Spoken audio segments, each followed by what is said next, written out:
Վերադարձել են 90-ական թվերը, էլի մեքենա այրելու տարիներն է վերադարձել։ Այսօր լուսաբացին ուժգին պայթյունից արթնացել ու սեփական տան մոտ այրվող մեքենան են տեսել Երևանի ավականուն դիմադիր Մայր Հայաստան խմբակցության անդամ Գևորգ Ստեփանյանն ու նրա կինը։ Երկրորդ հարգից տեսա, որ արդեն մեքենան հեսա կանգնած է, այն կողմից արդեն կրակը 2-3 մետր վերև բարձրանում էր, էլ չհասցրեցին ոչ բան անել, միանգամից մի դույլ ջուր են վերցրել ես ներքև իջել, որ արդեն անեմ, բայց այդ պայթյունից հարևաններն էին զարթել արդեն, շլանգով այսպես ասած, ընդեղից ինքը բերեց, չէին կարողանում մոտիկ գան, մի ձևի գցել ենք մեքենայի մեջ, որ այդ կրակը մի մարի։ Մեքենայի ներսում կրակի ու ծխի ճնշումից վերևի ապակին պայթել է։ Ըստ Ստեփանյանի հանցագործության հեղինակները մեքենան կրակի են տվել բենզինով։ Հենց ոստիկանությունը եկավ, դուռը բացեցինք, մենք պատուհանից էինք այդ ջուրը։ Դուռը բացեցինք, տեսանք, որ այնտեղ փայտի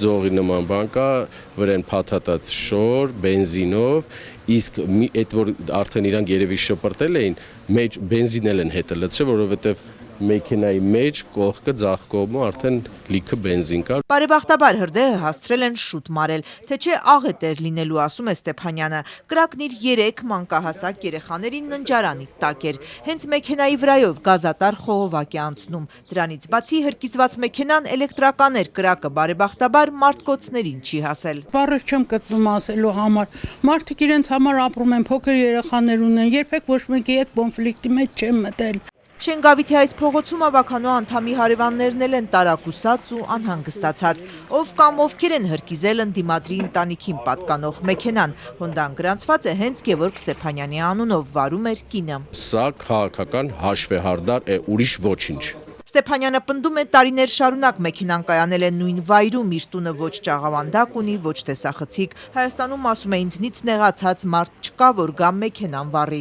Իմ խնդիրը այս իշխանություններն են, ՔՊ-ն եւ հանրապետությունը։ Իրենց մենակ հետաքրքիր է իրենց սեփական գրպանները լցնելու։ Երևանը պետք է ազատենք ՔՊ-ից ու Երևանում պետք են արտահերթ նոր ընտրություններ։ Գևորգ Ստեփանյանը սոցցանցի իր էջում պարբերաբար անդրադառնում է երևանյան խնդիրներին կանաչապատումից մինչև ասֆալտապատում ու տրանսպորտային ռեֆորմ։ Նկարում է Շենգավիթի փոսերը, պնդում փողը դուրս են գրել, ասֆալտը չկա։ Ավականու անդամը վստահ է հրկիզման պատվիրատուներին այս ամենը դուր չի գալիս։ Անցան կարմիր գծերը եկան հասան տուն արդեն, մտան տուն։ Արդեն երեխաներին են ահաբեկում, իսկ իմ երեխաները 3 անչափահաս երեխաների ահաբեկվել է, կնոջս ահաբեկվել է, ոչ մեկին չի ներվելու, ոչ մեկին, ով ուզում է լինի։ Ժողովրդի լեզվով ասած 100 պորտ են կողմել պատասխան են տալու։ Քաղաքական ու քաղաքային գործունեությունը պետք է տարանջատել։ Երևանի ավականու քաղաքացիական պայմանագիր խմբակցության անդամ Լևոն Լևոնյանը անընդունելի է համարում քաղաքական ձևակերպումը։ Եթե ասեին օրինակ քաղաքական հաշվեհարդար նմանատիպ ինչ-որ դեպք պատահեր Ռոբերտ Քոչարյանի, Լևոն Քոչյանի, լավ գուցե Էդգար Ղազարյանի հետ, ես կասեի, որ դա քաղաքական ինչ-որ միտում կամ մոտիվ ունի, որովհետև մարդիկ զբաղվում են քաղաքականությամբ եւ հստակ ինչ-որ գիծ ունեն քաղաքական, միութենական հանրապետության մասով են ինչ-որ գիծ ստանում, քաղաքականություններ են մշակում, բայց քաղաքային գործընթացները եւ պրոցեսները տանել եւ քաղաքական դաշտում ներկայացնել կարծում եմ դա առնվազն անընդունելի է։ Ինչ հաշվեհարդարին է վերաբերում, դա մեր ձեռագիրը չէ, պնդում է քաղաքացիական պայմանագրի ներկայացուցիչը։ Քաղաքական հաշվեհարդարների դարաշրջանը դա Ռոբերտ Քոչյանի նախագահության տարիներին բնորոշ դարաշրջանն է եւ մեղադրել ԿՊ-ին նման գործերի մեջ դա անընդունելի է եւ անազնիվ է եւ ԿՊ-ն պաշտոնապես հայտարարում եմ որևիցե մեկի հետ երբևիցե երբեք եւ ապագայում էլ չի